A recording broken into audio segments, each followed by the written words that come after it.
You tell a story. He does too. Can he one up you? Well, that's up to you. Tell your best tale and you never know. You could be a winner on the One Upper Show. Okay, and welcome back to the One Upper. I'm your host, Ted Blazak, and today we're not coming to you from a restaurant or a coffee shop or a farmer's market. We're coming to you from our Airbnb because these are the special family episodes. We've all come together in Coeur d'Alene to celebrate my son Wyatt and my stepson Jace's graduation from high school. And we've gotten all the families together, and over the course of a couple weeks, people are in and out, and we're having barbecue and playing games of Magic and Catan and having a good old time. And one of Jace's dear friends, Sequoia, is here. Hello, Sequoia! Sequoia, what did I used to call you when we first met? Oh, I don't even remember. You don't remember? I definitely Jace wasn't my name. remembers Sycamore because I couldn't remember Sequoia, so it was, hello, Sycamore, the other tree I know.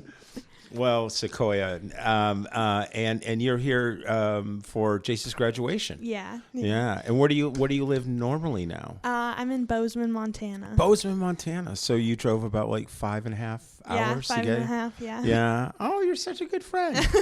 And we're so glad. Jace is happy here. McKenna's happy. Everybody's, and a whole good collection of Jace's friends are here. And we hope to be interviewing more of them.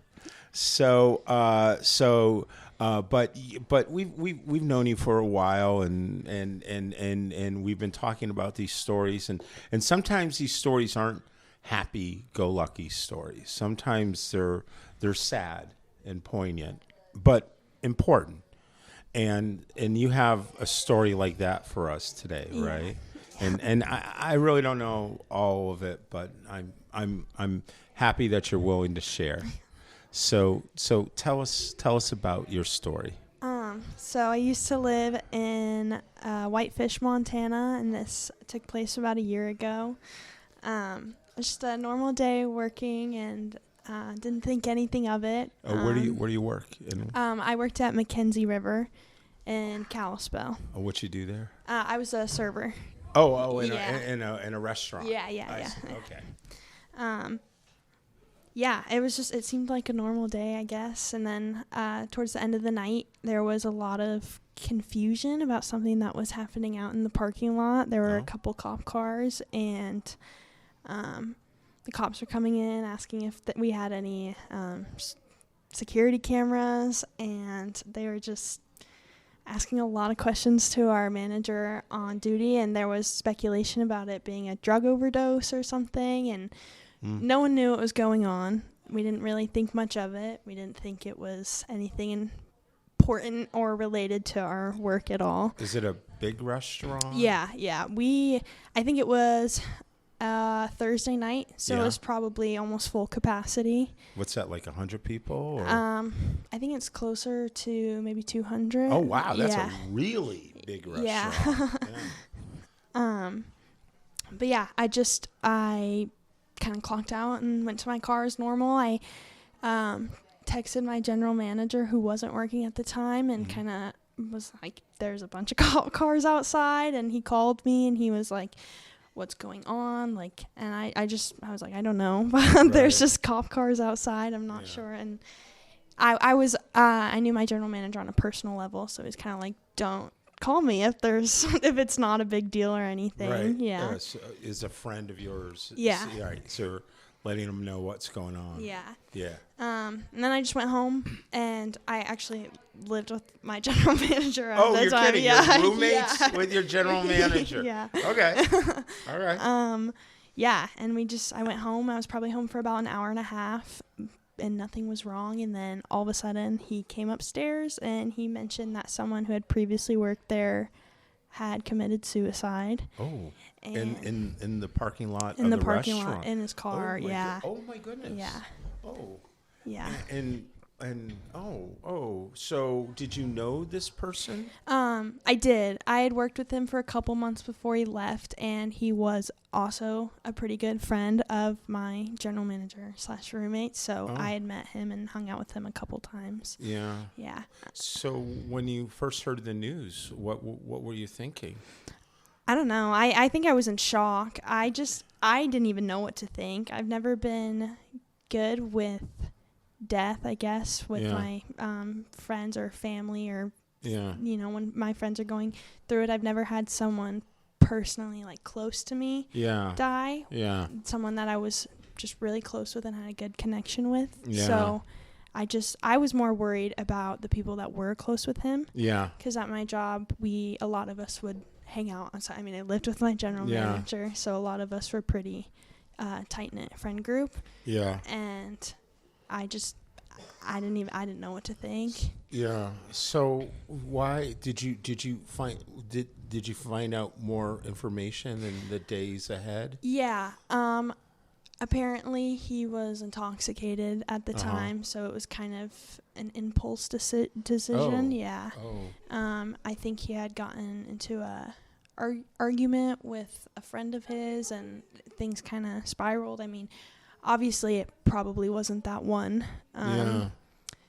little mishap. I knew he was previously in the Army as well, so that kind of adds a couple layers to his mental health and stuff as well. Yeah, maybe. So did he leave a note or anything? Not that I knew of. I don't think he did. The cops had talked to people at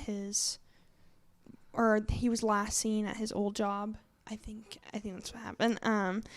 But people had been talking to people that he was working with currently, and people were kind of putting the bits and pieces of the story together, but you never you're never gonna know the full story. Right, like, it's impossible. Yeah. So when you worked with him and when you were friendly with him, did he look like he had issues, or there were some sort of warning signs? No, he always seemed like a pretty happy guy. I never thought anything would be wrong. I mean, I wasn't super close to him, but from my perspective, he seemed pretty happy, or at least pretty content, or he was never really in a bad mood or seemed upset or anything. So, So is there any fallout from this and how it affected you personally? Well, I remember after we kind of stayed up for a while talking to some people about what could have happened, and my roommates went to bed, and I had just stayed up till, I don't even know, I think 4 a.m. I was less concerned about myself than I was other people that I was close with that were close with him. Yeah. And that's kind of what the general concern was. Yeah. Yeah, I stayed up pretty late, and the next day, of course, we closed down work, and we had everyone come in and eat and talk about mental health and everything. Oh, that's so good. I'm glad they did that. Yeah. And has this kind of shaped your opinion or your thoughts about mental health and with your peers? Well, definitely, I guess check in on them. Yeah. I mean, I think that's kind of a given in a sense, but you never really know who's going through what. Yeah. So we're going to put in some links here about suicide prevention, awareness, and how to communicate with people and things like that. So, unfortunately, or I don't know, unfortunately, I'm much older than you are. I've got about 4 decades on you. Yeah. So, I've kind of been through this before. And usually this is a very lighthearted show. Sometimes it's not, and I'm glad that sometimes it's not, because I think it's important to discuss issues like this. But the show's called The One-Upper, and I'm actually going to one-up you because I have a very sad suicide story as well of a friend that was close to me. But you're still going to get a T-shirt, by the way. Okay. Yeah, everyone gets a T-shirt. I went to high school. I had this friend. His name was Bobby Ludwig. I'll share the name. It's kind of public information. And he and I, in junior high school, ninth grade in particular, were fairly good friends. And we would, because I would always hang around after school. My parents worked late, and I was bored. I didn't really have many friends. And Bobby was too. Bobby looked like he was always never in a rush to go home. And so we would go do candlepin bowling, which is something they do in Massachusetts, where you roll 3 small bowls instead of 2 big ones. Anyway, it's we hang out and stuff like that, and then eventually I would go home and leave them at the bowling alley or wherever. And I remember like, hey, because we talked about like Mad Magazine and our comic books, because I was way into comics, and he said, oh, I've got one from 1972. I said, oh, I want to see it. And he's, oh, it's at my house. We can't go. I'm like, oh, okay.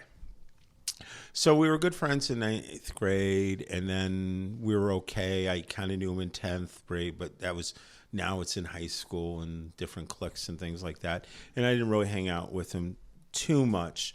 And it's senior year. And then all of a sudden I get a phone call from a friend, and I turn on the news, and it's all over the news that Bobby just killed his father with an axe. Yeah. And but see, the thing is his father was this horrible drunk and a very mean guy. He was a Boston taxi driver, and he for years he was coming home, and he would beat and abuse and sexually abuse his son, Bobby. The mother left years earlier. And there was he had a little sister, and what happened is basically Bobby, who's now a junior in high school, junior or senior actually, coming into his own manliness and getting stronger and stuff, the father was suddenly turning his attentions to Bobby's much younger sister. And Bobby started to fight him over it. And in the middle of the fight, Bobby, a lot of us had wood stoves. He picked up the hatchet from by the stove and gave it to his dad. And then he walked around in a daze for about 5 or 6 hours. And then he went to the police and turned himself in. And what happened in the weeks that was followed, especially for its time, it was still the early 80s, was really a sign of, I think, wisdom and community love. The community kind of came together and supported Bobby. In fact, I organized and led his fundraising effort for his criminal defense attorney. And we got a great attorney who actually donated his time. And all the kids got together in high school, and we had a benefit concert that I organized for him, and it just everyone except a couple of jerks stood behind him, and I went and I visited him after he'd been arrested, and while he was in the Plymouth County Prison and in the psych ward. I remember going and visiting him, talking to him, and then when he was released, and then he came back to the school. I was in touch with him. We hung out with him a little bit, and it was very tough because they basically, the county agreed not to press charges, and he had to do a lot of mental health, and he couldn't leave the state of Massachusetts, and he had all these other restrictions as a parolee, but thankfully the state didn't prosecute him, and they shouldn't have. But he always had tremendous guilt, and he always had tremendous pain from this horrible childhood and this upbringing. And then a couple years later, I was away in college, out of state. I heard the news that Bobby took his own life. And he tried so hard to get back into society, but he couldn't. And so it was sad, very sad. And he's a wonderful person, and he was a survivor for so long. But in the end, I guess it's your own inner demons that are your biggest challenge. Bobby obviously had a big reason and a lot of mental anguish that led to where he landed. But I know from my wife, Kelly, who's a mortician and a funeral director and has had to deal with several suicides, that so many young people, and it sounds like your friend in the car,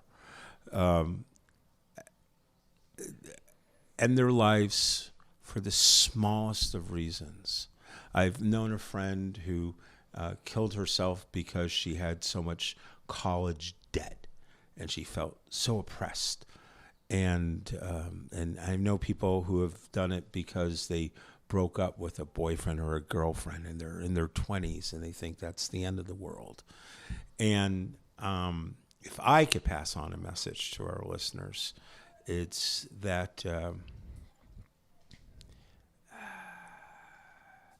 these little things mean so little in so soon a period of time. And time really heals. And I've been there. I actually met Kelly the night I was contemplating suicide. And like my angel, she came and saved my life.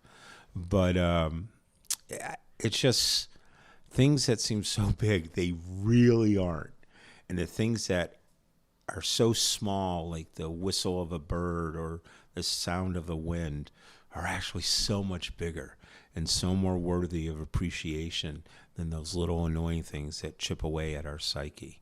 So we're going to put in some links to mental health awareness. And even though this is sad, not like our usual program, suicide sucks. Suicide sucks. So be conscious, be loving to your neighbors, and send us your stories. We'll air those stories too. We all need to hear them. So thanks. Yeah. Made me cry. The One Upper Show is brought to you by Trailblazing Canvassers and the Burning Sage Productions.